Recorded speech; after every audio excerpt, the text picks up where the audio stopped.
वज़ीर-ए-आज़म की ज़ेर सदारत सऊदी सरमाकारी से मुताल्लिक इजलास हुआ, जबकि सऊदी सरमाकारी तिजारती शराकत दारी के नए दौर का आगाज़ है।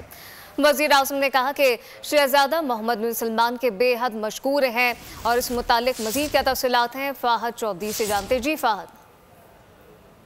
जी देखिए, सऊदी सरमायाकारी के हवाले से वज़ीर-ए-आज़म शहबाज शरीफ की ज़ेर सदारत आला सतह का इजलास हुआ, जिसमें मुतालिका वफाकी वज़रा और हुक्काम ने शिरकत की। इजलास से खिताब में वज़ीर-ए-आज़म ने कहा कि सऊदी वफ़द का वज़ीर ख़ारजा की क़यादत में दौरा पाकिस्तान में सऊदी सरमायाकारी और तिजारती और स्ट्रेटेजिक शराकत दारी के नए दौर का आगाज़ है।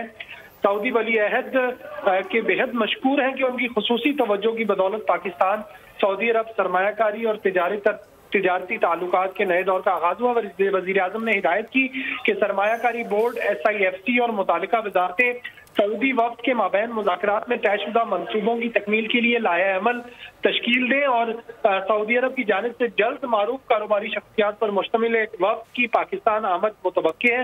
वज़ीर-ए-आज़म ने कहा कि ये खुशाइंद है और आलमी इक़्तिसादी फोरम के मौके पर आइंदा दौरा सऊदी अरब के दौरान सरमायाकारी के मजीद मौक़े को हतमी शक्ल दी जाएगी। जी फ़ाहद चौधरी, बहुत शुक्रिया।